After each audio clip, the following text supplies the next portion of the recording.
আবারও আলোচনার কেন্দ্রে উঠে এসেছে ইসরায়েল লেবানন সীমান্ত। সাম্প্রতিক এক ঘটনায় সীমান্তবর্তী এলাকায় নিরাপত্তা ব্যবস্থা নিয়ে নতুন করে প্রশ্নের মুখে পড়ছে ইসরায়েলি প্রতিরক্ষা বাহিনী।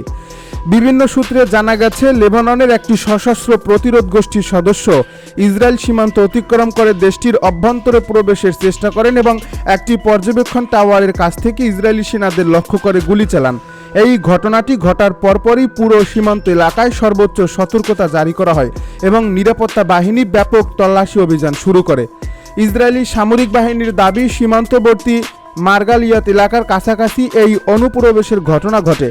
সেনারা দ্রুত প্রতিক্রিয়া জানিয়ে পাল্টা গুলি চালায়। তাদের ভাষ্য অনুযায়ী এই অভিযানে অংশ নেওয়া ওই সশস্ত্র ব্যক্তিকে ঘটনাস্থলেই হত্যা করা হয়। তবে ঘটনাটির সবচেয়ে গুরুত্বপূর্ণ দিক হলো কঠোর নজরদারি ও উন্নত প্রযুক্তি নির্ভর নিরাপত্তা ব্যবস্থার মধ্যে কিভাবে একজন যোদ্ধা সীমান্ত অতিক্রম করতে সক্ষম হলেন তা নিয়ে এখন তীব্র আলোচনা চলছে। বিশ্লেষকদের মতে এই ঘটনা শুধু একটি বিচ্ছিন্ন নিরাপত্তা লঙ্ঘন নয়, বরং এটি বৃহত্তর আঞ্চলিক সংঘাতের একটি প্রতীকী বার্তা হিসেবেও দেখা হচ্ছে। কারণ দীর্ঘদিন ধরেই লেবাননের প্রতিরোধ গোষ্ঠীগুলো নিজেদেরকে ইসরায়েল বিরোধী শক্তি হিসেবে প্রতিষ্ঠিত করে এসেছে। বিশেষ করে ইরানের সঙ্গে ঘনিষ্ঠ সম্পর্কের কারণে এই গোষ্ঠীগুলোকে মধ্যপ্রাচ্যের ক্ষমতার ভারসাম্যে গুরুত্বপূর্ণ অংশ হিসেবে বিবেচনা করা হয়। এর ফলে সীমান্তে এমন একটি ঘটনা স্বাভাবিকভাবেই ইসরায়েলি নিরাপত্তা মহলে উদ্বেগ বাড়িয়ে দিয়েছে। সম্প্রতি ইরান ও ইসরায়েলের মধ্যে উত্তেজনা নতুন মাত্রা পাওয়ার পর থেকেই আঞ্চলিক প্রতিরোধ জোটগুলোর তৎপরতা নিয়ে নানা ধরনের জল্পনা তৈরি হয়েছিল। অনেকের ধারণা ছিল সংঘাত আরও বিস্তৃত হলে লেবানন সীমান্ত সক্রিয় যুদ্ধক্ষেত্রে পরিণত হতে পারে। সর্বশেষ এই অনুপ্রবেশের ঘটনা সেই আশঙ্কাকে আরও উস্কে দিয়েছে, কারণ এটি দেখিয়ে দিয়েছে যে সীমান্ত পরিস্থিতি এখনও অত্যন্ত অস্থির এবং যে কোনো সময় বড় ধরনের সংঘর্ষের ঝুঁকি তৈরি হতে পারে। ইসরায়েলের নিরাপত্তা বিশ্লেষকেরা বলছেন, ঘটনার তদন্তে বিশেষ গুরুত্ব দেওয়া হচ্ছে। সীমান্ত নজরদারিতে কোনো ত্রুটি ছিল কিনা, অনুপ্রবেশকারী কোনো পথ ব্যবহার করছিল কিনা এবং তার পেছনে আরও বড় কোনো পরিকল্পনা ছিল কিনা সেসব বিষয় খতিয়ে দেখা হচ্ছে। একই সঙ্গে সীমান্ত এলাকায় অতিরিক্ত সেনা মোতায়েন এবং নজরদারি প্রযুক্তি আরও শক্তিশালী করার উদ্যোগ নেওয়া হয়েছে। অন্যদিকে লেবাননের প্রতিরোধ গোষ্ঠীগুলোর সমর্থকরা এই ঘটনাকে প্রতিরোধের প্রতীকী হিসেবে তুলে ধরছে। তাদের দাবি, সামরিক চাপ এবং ধারাবাহিক হামলার মধ্যেও এসব গোষ্ঠীর সক্ষমতা কমে যায়নি, বরং তারা এখনও নিজেদের উপস্থিতি এবং কার্যক্ষমতার প্রমাণ দিতে সক্ষম হচ্ছে। এর ফলে এই ঘটনার রাজনৈতিক ও মনস্তাত্ত্বিক গুরুত্ব কম নয় বলে মনে করছেন পর্যবেক্ষকেরা। মধ্যপ্রাচ্যের সাম্প্রতিক এই পরিস্থিতি বিশ্লেষণ করলে দেখা যায়, অঞ্চলটি বর্তমানে এক জটিল ভূ রাজনৈতিক বাস্তবতার মধ্য দিয়ে যাচ্ছে।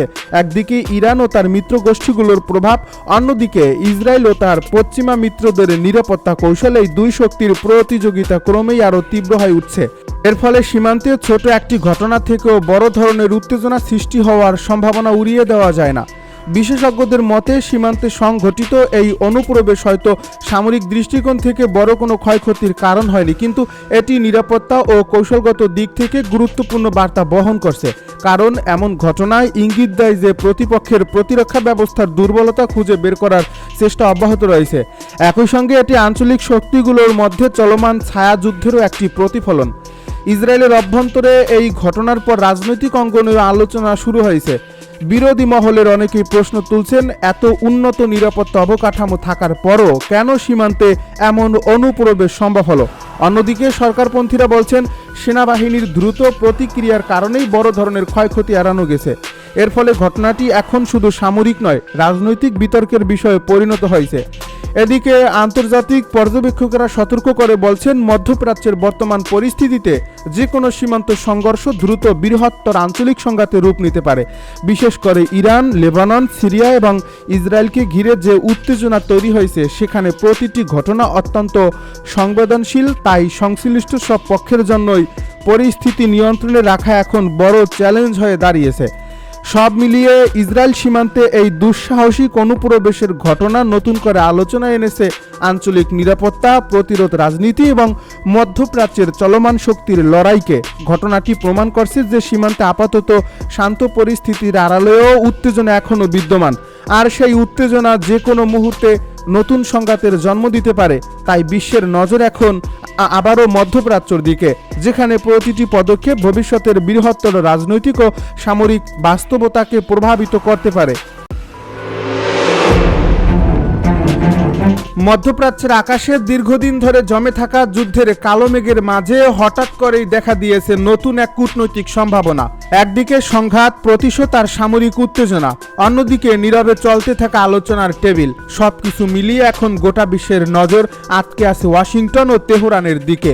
আন্তর্জাতিক মহলে জোর গুঞ্জন উঠছে যে বহু বছরের বৈরিতা, নিষেধাজ্ঞা এবং রক্তক্ষয়ী সংঘাতের পর অবশেষে একটি গুরুত্বপূর্ণ সমঝোতার পথে এগোচ্ছে যুক্তরাষ্ট্র ও ইরান। যদি শেষ মুহূর্তে কোনো অপ্রত্যাশিত পরিবর্তন না ঘটে, তাহলে আগামী কয়েকদিনের মধ্যেই বিশ্বের সামনে উন্মোচিত হতে পারে এমন এক কূটনৈতিক অধ্যায় যা মধ্যপ্রাচ্যের রাজনীতির গতিপথ বদলে দিতে পারে। কূটনৈতিক সূত্রগুলো ইঙ্গিত দিচ্ছে দুই দেশের প্রতিনিধিদের মধ্যে দীর্ঘ আলোচনার পর একটি সমঝোতা কাঠামো নিয়ে উল্লেখযোগ্য অগ্রগতি হয়েছে। বিভিন্ন আন্তর্জাতিক বিশ্লেষক মনে করছেন যুদ্ধের ধ্বংসাত্মক প্রভাব এবং অর্থনৈতিক চাপ উভয় পক্ষকে নতুন করে ভাবতে বাধ্য করছে। তাই সরাসরি সংঘাতের পথ থেকে সরে এসে আলোচনার মাধ্যমে উত্তেজনা কমানোর চেষ্টা চলছে। তবে এখনও আনুষ্ঠানিক ঘোষণা না আসায় পরিস্থিতি নিয়ে অনিশ্চয়তা রয়ে গেছে। কারণ মধ্যপ্রাচ্যের রাজনীতিতে শেষ মুহূর্তে নাটকীয় মন নেওয়া কোনো নতুন ঘটনা নয়। ইরানের শীর্ষ নেতৃত্ব এই পরিস্থিতিকে নিজেদের কূটনৈতিক সাফল্য হিসেবে তুলে ধরছে। তেহরানের কর্মকর্তারা দাবি করছেন, সামরিক ও রাজনৈতিক চাপের মুখেও তারা নিজেদের অবস্থান থেকে সরে যায়নি, বরং দীর্ঘ সংঘাতের পর বিশ্ব শক্তিগুলো এখন ইরানের গুরুত্ব নতুন করে উপলব্ধি করতে বাধ্য হয়েছে। দেশটির নেতারা বারবার বলছেন তাদের কৌশল এবং ধৈর্যের ফলেও আজ আলোচনার পরিবেশ তৈরি হয়েছে। এর ফলে ইরানের অভ্যন্তরে এই সম্ভাব্য সমঝোতাকে অনেকেই জাতীয় অর্জন হিসেবে দেখছেন। অন্যদিকে যুক্তরাষ্ট্রের রাজনৈতিক অঙ্গনেও বিষয়টি নিয়ে ব্যাপক আলোচনা চলছে। ওয়াশিংটনের ভেতরে এমন একটি ধারণা তৈরি হয়েছে যে দীর্ঘ সংঘাত চালিয়ে যাওয়ার চেয়ে একটি নিয়ন্ত্রিত সমঝোতা অনেক বেশি কার্যকর হতে পারে। কারণ যুদ্ধ শুধু সামরিক ব্যয় বাড়ায় না, বরং আন্তর্জাতিক বাজারে অস্থিরতা সৃষ্টি করে এবং দেশের অভ্যন্তরীণ রাজনীতিতেও নেতিবাচক প্রভাব ফেলে। বিশেষ করে জ্বালানি বাজারে অস্বাভাবিক মূল্য বৃদ্ধি এবং বৈশ্বিক অর্থনীতি চাপ তৈরি হওয়ায় মার্কিন প্রশাসনের উপরও দ্রুত সমাধান খোঁজার চাপ বেড়েছে। সম্ভাব্য আলোচনারও অন্যতম গুরুত্বপূর্ণ বিষয় হিসেবে উঠে এসেছে হরমুজ প্রণালী। বিশ্বের অন্যতম গুরুত্বপূর্ণ জ্বালানি রুট হিসেবে পরিচিত এই সমুদ্র পথে যে কোনো উত্তেজনা আন্তর্জাতিক বাজারে তাৎক্ষণিক প্রভাব ফেলে। দীর্ঘদিন ধরে চলা উত্তেজনার কারণে এই অঞ্চলে জাহাজ চলাচল এবং বাণিজ্য নিয়ে উদ্বেগ তৈরি হয়েছিল। এখন যদি আলোচনার মাধ্যমে নিরাপত্তা নিশ্চিত করা যায়, তাহলে বৈশ্বিক তেল বাজারেও স্বস্তি ফিরে আসতে পারে। অর্থনীতিবিদদের মতে এই একটি বিষয়ই বিশ্বের বহু দেশের জন্য অত্যন্ত গুরুত্বপূর্ণ। একই সঙ্গে অর্থনৈতিক নিষেধাজ্ঞা প্রশ্নেও নতুন সমীকরণ তৈরি হয়েছে। বহু বছর ধরে কঠোর অবরোধের কারণে ইরানের অর্থনীতি বড় ধরনের চাপের মধ্যে রয়েছে।